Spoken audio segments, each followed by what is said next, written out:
Peace and welcome. Welcome. Hopefully, I have everything stably set up. Oh, wow. Welcome. So, let's get our incense lit for today. And I'm going to go ahead and get started with our daily oracle and tarot meditation. Okay. I'm not sure what incense I'm lighting. It was a stick lying on my table here, so it's not our traditional morning star. That's okay. Welcome, welcome. So here's our cup for today. This cup doesn't have a handle. It was made in 1830s. And not having a handle helps to keep your hands warm. I must admit, I am slowly waking up. Hence why I'm late. I had a very busy weekend and gonna have it even busier this weekend. So not able to really do live streams over the weekends. Okay, so today our hexagram is hexagram number 33, retreat, withdraw, absconding. Welcome Lapo. Welcome Lapo Leah Ann Myers. Welcome.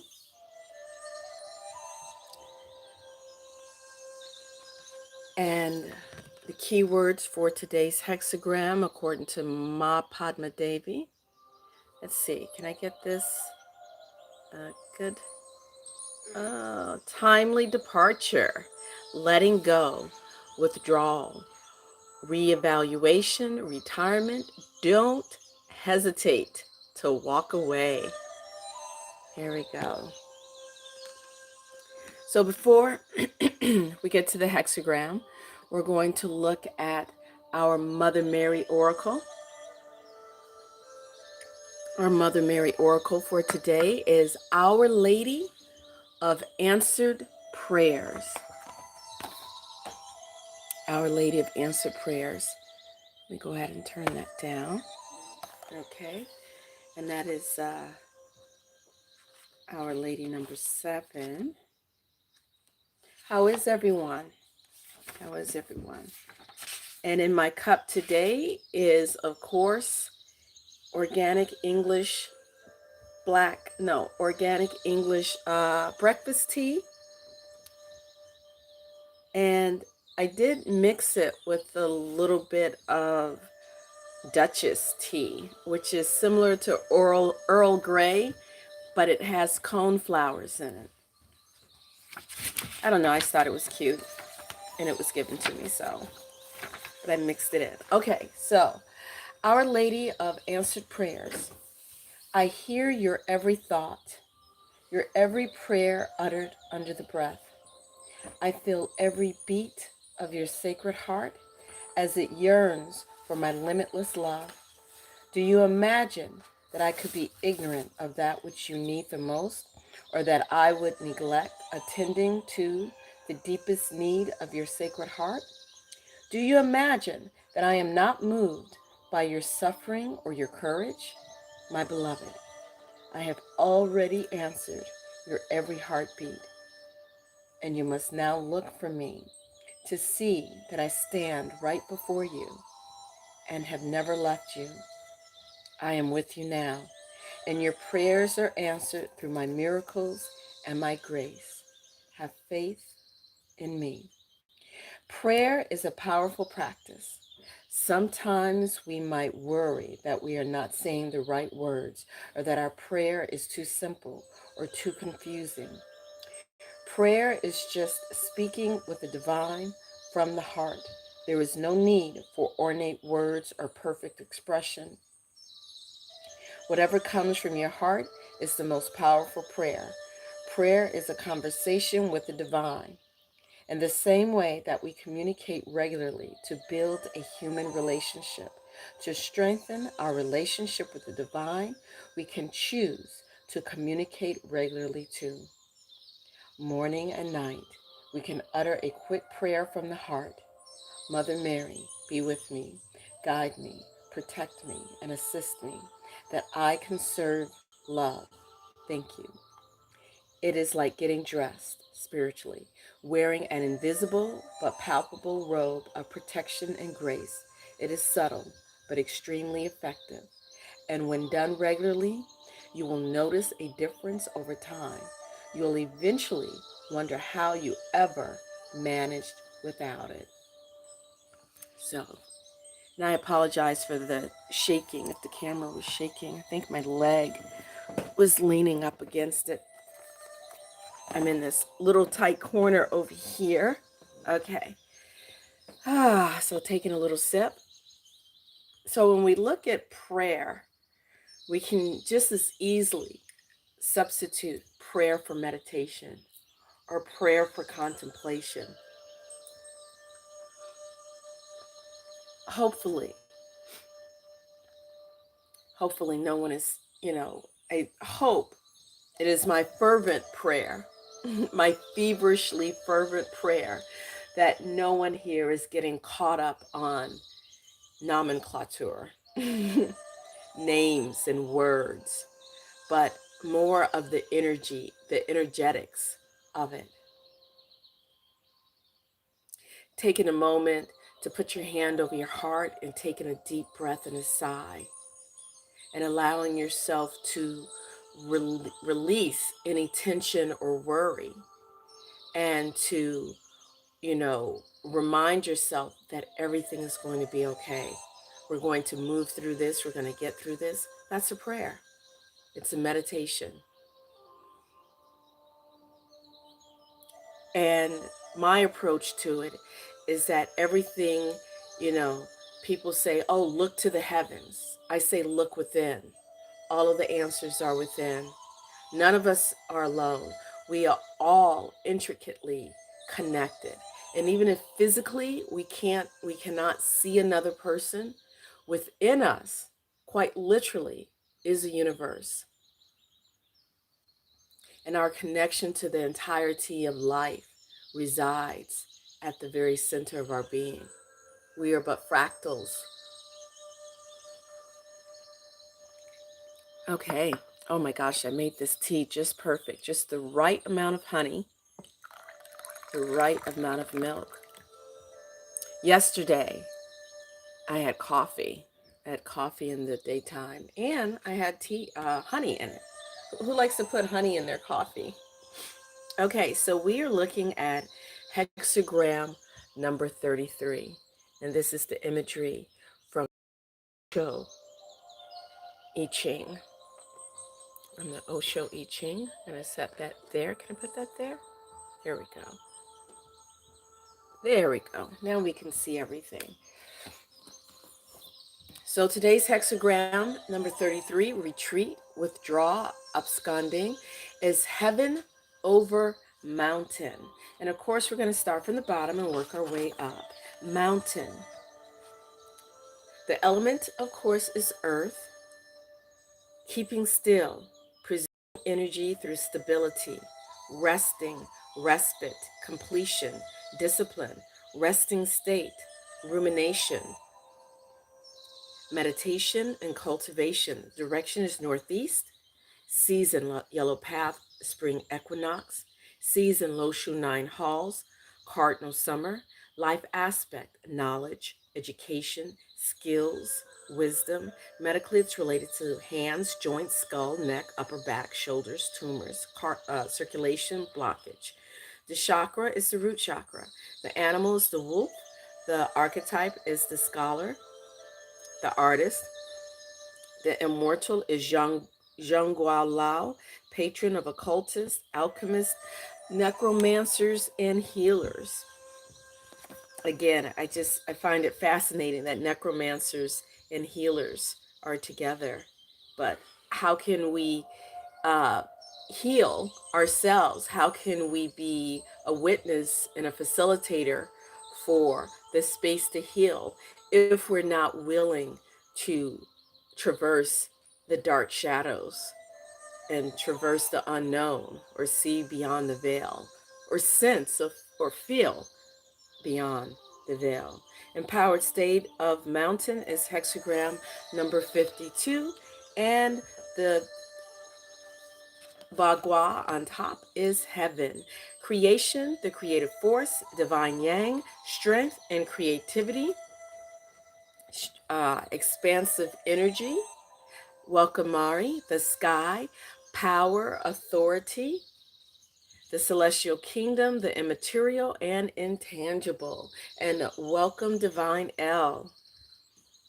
The element is metal, the direction northwest, season yellow path, cardinal autumn, season low shoe 9 halls, winter solstice. The life aspect is fatherhood, blessings, allies, friends, opportunities. Medical, it's related to head, brain, spinal cord, nervous system, mental or emotional states. The chakra is the crown chakra. The animal is the horse. The archetype is the philosopher, the sage. The immortal is Han Jiangji, patron of musicians. Speaking of musicians, a shout out to my beloved third born, Jamal Damien, who just recently, as of this Sunday, graduated from Eastman School of Music, the conservatory for University of Rochester. You can see some of his videos either on my channel for his music, or if you search Jamal Damien in the search bar of YouTube, you will find many videos of his music and original scores and compositions. So I love you. I love you, baby boy. So proud of you. And no, he's not a baby anymore, but he's always going to be my baby. He's a big, strapping, 6'2", 22-year-old. With lots of dreams and a big ass heart to boot. Okay, and the empowered state of heaven is hexagram number 1. So we're going to look at what? We're going to look at what Professor, theoretical physicist, Professor Kursan Hong, his direct not interpretation, but direct translation of hexagram 33. It's titled The Little Pig. The Little Pig. Sign of the sacrifice. Auspicious for small things. And we start at the bottom, Bagua Mountain. The 2 feminine lines topped off by the masculine lines. And then, of course, heaven, Bagua, is 3 masculine lines. A little pig's tail, danger, do not go anywhere. Number 2, tied with ox leather, it cannot even struggle, let it loose. Line number 3, a little pig tied, there is danger of illness, hire servants. Line number 4, a gift of ham, appropriate for gentlemen, not for the common folks. Number 5, a suckling pig is served at a gala, good omen. Number 6, a fat little pig, everything goes. So there we have it. Next, we'll move to Benabel Wynn, and thank you, Marie, for the congratulations. Can't believe I've been saying your name incorrectly all this time, all these years. Okay, so Benabel Wynn, here we go. And this hexagram number 33 is retreat, withdraw, absconding. Hostile forces are advancing upon you, and a confrontation will not serve your interest. It is better to retreat for now, but do not mistake the act of retreat with fleeing. Do not abandon the endeavor, retreat, but plan your counterattack. Show your strength by bringing your opponent to a standstill. By retreating now, your opponent will come to a position of rest. When your opponent is in that position of rest, you can then descend down and attack. that last line or second to the last line, uh, the thought, when I'm reading something or if someone's speaking to me, I get these inner visuals. It's like a movie screen. My eyes are open and I'm watching the person and looking at the person. But inside of my mind's eye, I'm seeing a scenario play out. But this time I heard one. And when it said, when it says bringing your opponents, show your strength by bringing your opponent to a standstill, the words that came into my mind was stop in the name of love. I don't know why. I have no idea why. Maybe Divine L can comment on that. I have no idea why. So anyway, we're going to move to Brian Brown Walker's The I Ching, or Book of Changes. A guide to life's turning point. And when I opened the book, his interpretation, um, the hexagram that came up was hexagram number 24, Fu, return. But this is retreat. Before you can return, you have to retreat. Yes, Marie, before you break my heart, or before I break your heart. Okay, let me stop it. I'm not a comedian. Okay. Tun, retreat. This is a time for disengagement and retreat. In stillness, you are out of the reach of danger. One of the things that I've noticed as we're really taking our time and going sequentially through the I Ching, I really noticed there really is a lot to do with holding back, with standing in your space, with observing, with less exertion of your own energy to force situations, but more of learning how to observe the energies, manipulate those energies, use those energies for benefit. Because even in the retreat is not a surrender. The retreat is a letting go, a looking, assessing the situation, and then using the energy, allowing that energy to flow, and being able to use the energy for your own benefit without exerting your own energy. Sort of like, it's a great deal of energy. Again, I'm using that word. I think of the strength card. Ouch! Oh my gosh. This kitty has claws like a tiger. She just tried to climb up my bare thigh. Oh, excuse me.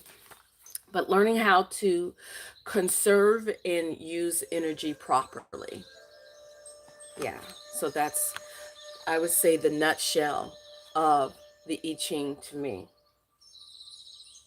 And of course, at different moments in time, I'll probably, once we get to 64 and we take a break and then we start over again, different things will pop out here and there.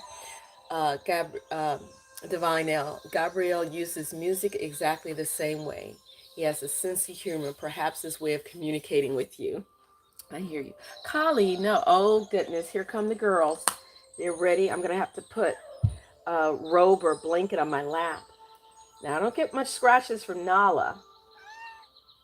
She knows how to climb on me without digging her claws into me.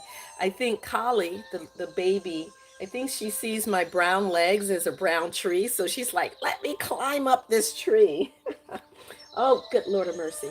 Oh, that hurts so bad. Okay, here we go. This is a time for disengagement and retreat. In stillness, hey baby, you are out of the reach of danger. Nala's in my lap, letting me, or commanding that I rub her head. It is inherent in the design of life that forces of darkness and disruption come into prominence from time to time. This hexagram indicates that this is such a time and advises you to respond by quietly retreating. To struggle or resist in anger now is to add fuel to the fire of negativity which threatens to consume you. The superior person accepts that there is a natural ebb and flow between the forces of light and dark in the world. Wisdom lies not in resisting these movements, but in responding to them appropriately. Just as a plant which sprouts in the dead of winter is doomed, and good Lord, sorry. Where were we? Oh my goodness. Let's see. Wisdom lies not in resisting these movements, but in responding to them appropriately. Just as a plant which sprouts in the dead of winter is doomed, and one which sprouts in spring flourishes. So it is with us. Success and prosperity accrue to those who advance in times of light and retreat in times of darkness. To retreat now is to benefit in the end from the changing tides. Retreat is not the same thing as surrender, capitulation, or abandonment, which are desperate and unsatisfying measures. Neither is it characterized by a hardening into angry or punitive emotions. It is instead an acceptance and a choice. We calmly accept that the energies of the moment are against us, and we wisely choose to withdraw into the safety of stillness. In this dignified and balanced manner, we protect ourselves from negative influences and arrive instead in a more beneficial hour. Okay. And I apologize for the outburst, but let me tell you, having a little kitty slide with their claws, well, sliding going up my legs. I have little gray scratch marks all up and down my legs now. I think I'm going to have to go rub down in some tea tree oil. I've had cat scratch fever before. Certainly do not want to get it again. And little Miss Priss, as you know, was born in a barn. So there we have it. So our hexagram number 33, we have the mountain, which is stability and steadfast and there. And then we have the heaven, which is expansive and all-encompassing. Learning how to draw in between all of those energies. Okay. So we're going to look at our Spirit Keepers Tarot. So those of us who have ordered the latest edition of Benabel Wynn's Tarot deck, we received in email the PDF version of the Book of Maps. And as many of you have seen in the previous, the Book of Maps is at least 2.5 inches thick. That's about 770 to 800 pages of beautiful wisdom. And she's offering this book. You get a choice of either in color or black and white. And this is her first deck in full color. The previous started off in black and white, which is just pure energy. The second was sepia tone, like as the Vitruvian Man by by Leonardo da Vinci. And I learned that sepia ink is derived from the cuttlefish. Thank you, Miss Wynn. You know, life's a beautiful thing indeed, and especially when each day you learn something new. Cheers, beloved. Cheers.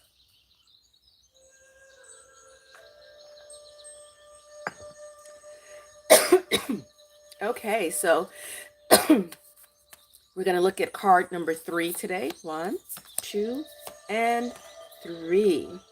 Very interesting. Very interesting.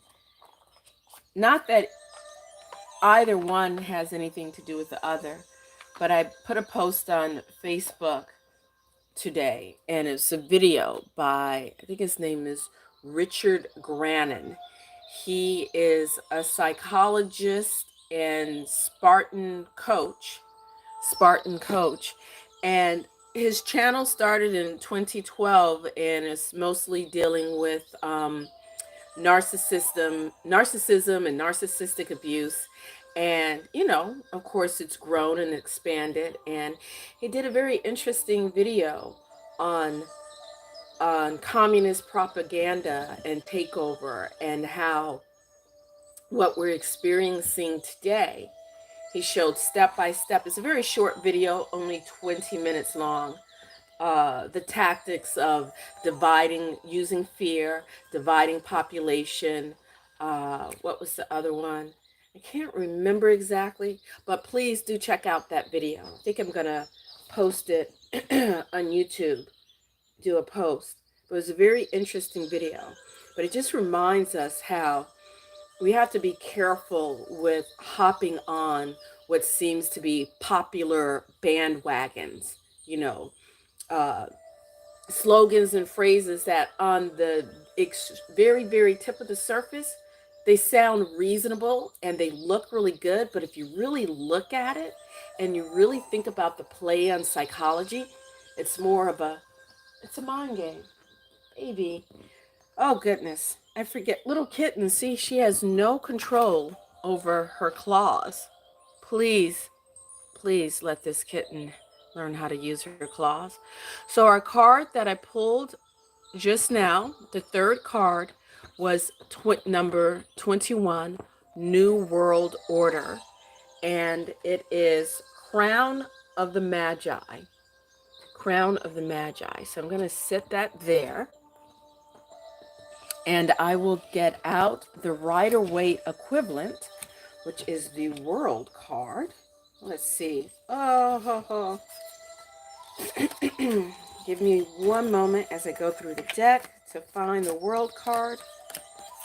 It's not in order, of course, as this was randomly pulled.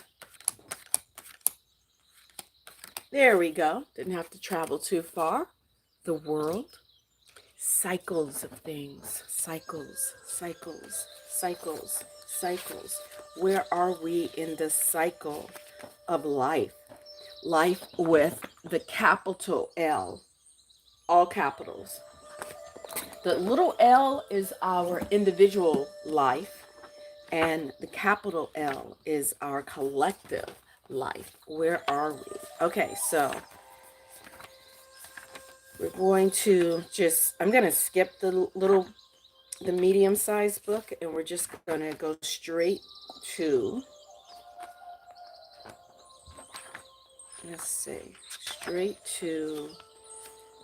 the big book of maps, the reference manual. So key number 21, New World Order.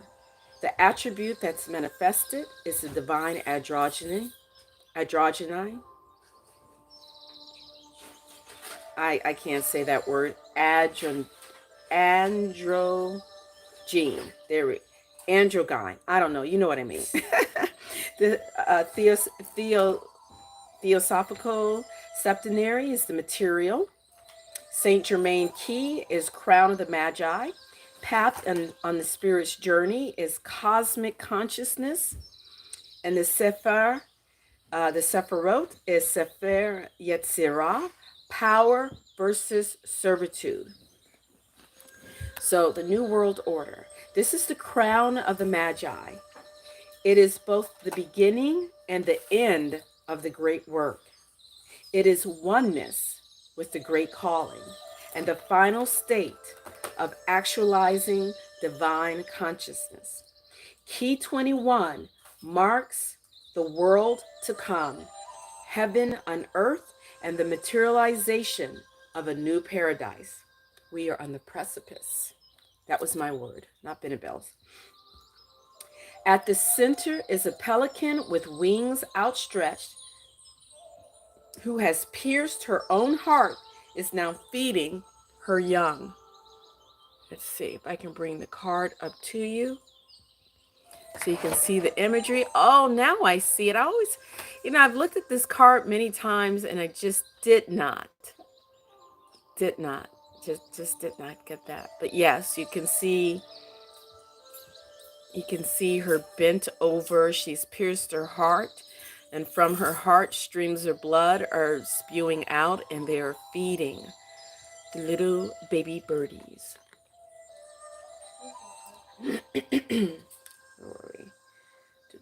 A pelican with wings outstretched to has pierced her own heart and is now feeding her young, a set of 3 nestlings at her feet, suckling upon 3 rivulets of their mother's blood.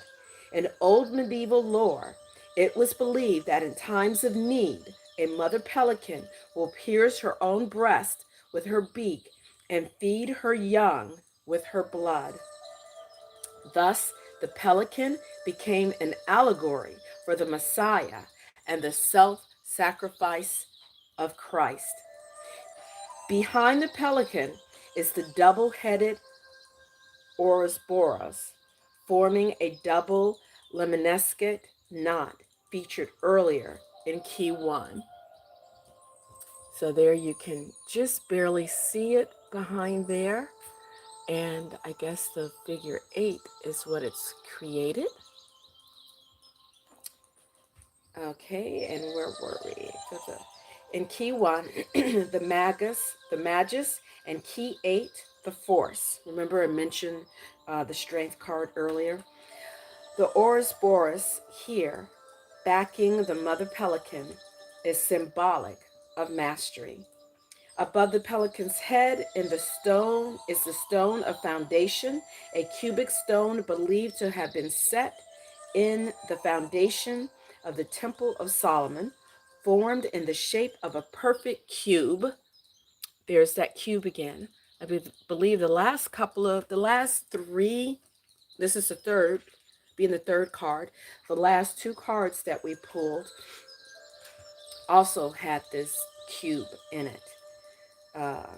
Formed in the shape of a perfect cube, placed in the temple by the Holy Spirit, so that it might be the cubic stone that supports the corners of the earth.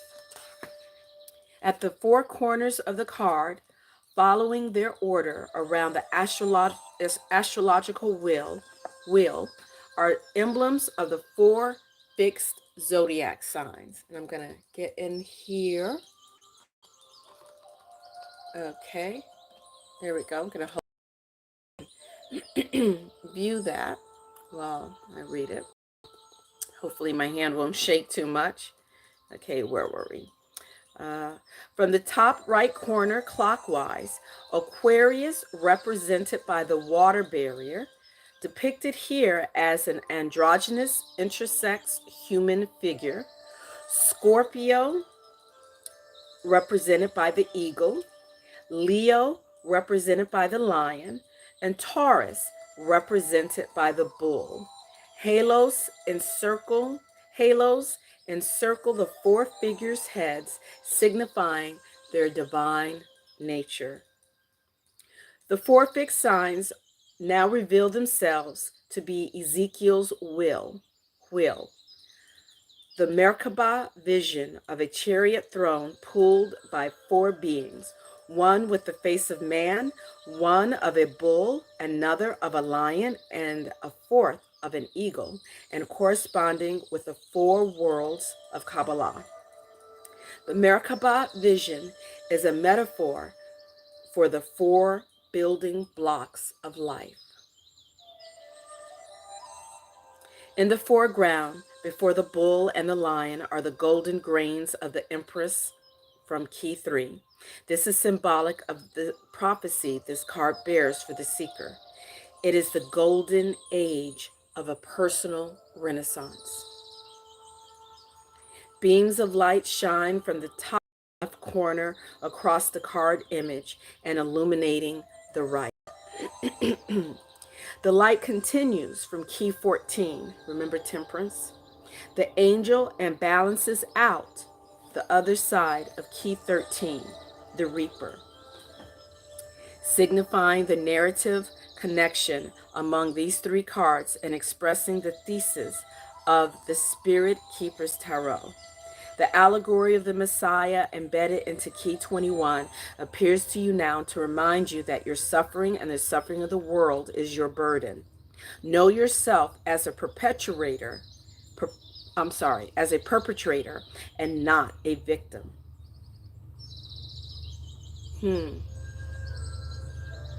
That's something worth taking a moment to contemplate on. Because as we look at what the chaos and everything that's going on in the world, do we look at it and see that we are a part of it? Are we dreaming this dream? Are we nightmaring this nightmare? Is it a dream? Is it a vision? Are we lucid dreaming? Determine what is your need.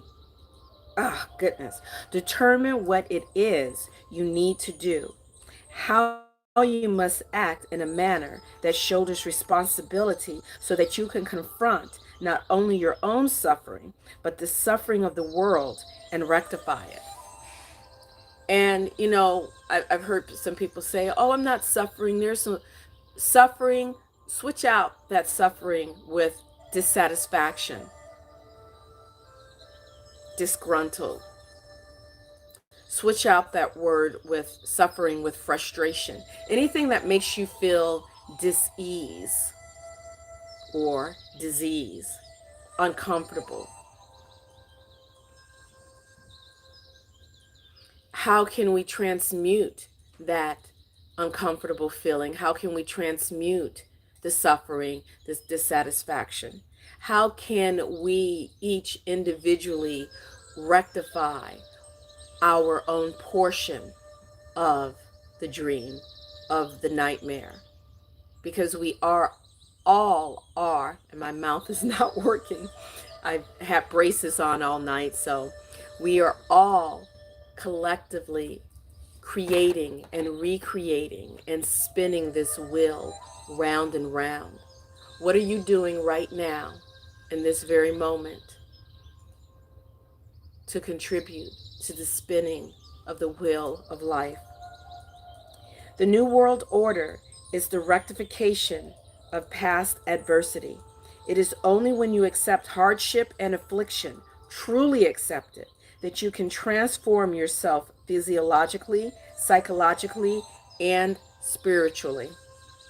Please get off my book. This is a new world order to your inner temple. Bring peace to the warring states of mind within you. So when we see, let me put my finger there, and Kali is on my book right now, batting at the words. And this book is so huge that she can sit on it and there's still room for another kitten. This is a new world order to your inner temple. Good grief, girl, move. Okay, hold on. Okay, there you go. Bring peace to the warring states of mind.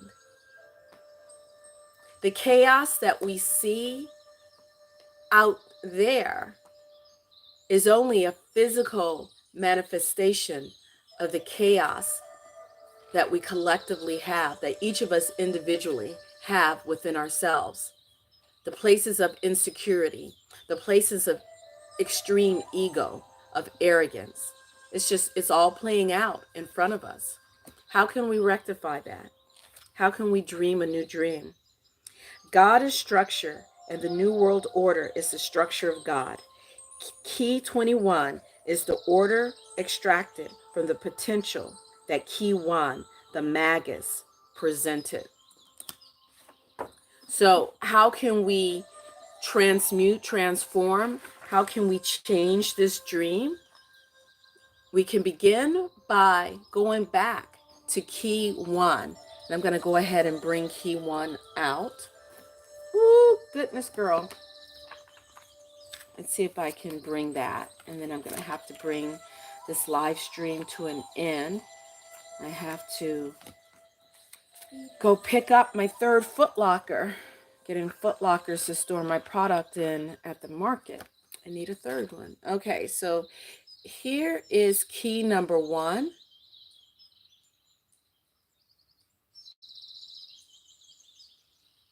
We all know this, the symbolism here, the chalice, pentacles or orbs, the sword, the wand, the roses, the lily, our passions, our innocence, our knowledge, our tools. How are we using, how are we mastering our life? What is going on in the external world is a duplication, so above as below is a duplication of our inner workings. So in order to affect a new world order within ourselves, how do we recreate ourselves? How do we rectify the chaos within? Let's contemplate the magician, the magus that we are. Key 21, the New World Order continue. Out of all the cards in the tarot architecture, Key 21 is the most prophetic. Prophecy does not mean simply foretelling. It means a promise. It is an ideal future that signifies the negation of the empirical world. It contains at the same time the hope and assurance of a new heaven and a new earth, so above as below. In prophetic vision, our symbolic power ventures beyond the limits of our finite existence, achieves a new and great act of integration. And when I hear that phrase, act of integration, we go back to the Lover's card. It is a decisive transformation of our ethical and spiritual life, and that is from An Essay of a Man, 1944, Ernest Cassirer. Key 7 from the first septenary was the initiate's own Merkaba vision of the chariot, realizing now that all doing, the initiate was and has always been the charioteer. So, in other words, everything that's going on is an exact result of each and every one of us. So, that's a heavy responsibility that we must take. Song that just popped in, Michael Jackson, Man in the Mirror. I don't know if that's the name of the song, but you know where he says, I'm starting with the man in the mirror. I'm asking him to change his ways. Now, I don't know if that's if that's the lyric, but that's what comes to mind. We are the charioteers. We are the man or the woman in the mirror. We are the magus, the magus, the magi, the magician who has all the powers to create, recreate, transmute the new world order. Don't get it twisted. It's not that external. This has nothing to do with the Illuminati. This is all about us individually. The tarot, the first 22, is the hero's journey, the fool's journey. Key 14 from the second septenary is the angel revealing to the initiate the divine will. Key 21 is the initiate carrying forth the divine will. So get out your chariot card, your temperance, line it up with the New World Order as the third card. Put the magician up at the top. Form that pyramid and see what it reveals for you. And there's more in depth. This chapter is really huge, but I'm going to have to end here. And I will leave that with you. So as we head out for our day, we must remember we are the charioteer of our life. And it is our life that contributes to the greater, the capital LIFE, all capital letters. And each one of us individually is the lowercase LIFE, 4. We got the cube there. What foundation are we building? And our LIFE, The power is within each and every one of us. Our consciousness directing. How will we do it? That's your mission to contemplate today. Okay. Divine Dale says the kittens got unceremoniously ejected from my lap every time they use their claws to get up. They have learned that they have to be invited into my lap. Yeah, I'll have to get her trained. So Nala jumps into my lap, but nice and gently and soft. This new one, she's like, let me up, mama. Scratch, scratch. She's sitting on the pillow next to me, watching my hand. Okay, guys, love you much. Thank you. Have a beautiful day. Check out Divine L's channel. I believe she does it on Divine Needle. So go to YouTube. Well, you're already on YouTube. Just put in Divine Needle. Subscribe to her and check out her daily mission guidance. I wish you peace and great bliss. Have a beautiful day. Thank you for being here. And remember, we got to start with the woman in the mirror. And thank you, Marie. And you as well. Have a tranquil day. Retreating. Yes, yes, yes. Retreat to that center within and know thyself. Thank you, Marie. All the way across the great ocean and the land of Oz. Peace.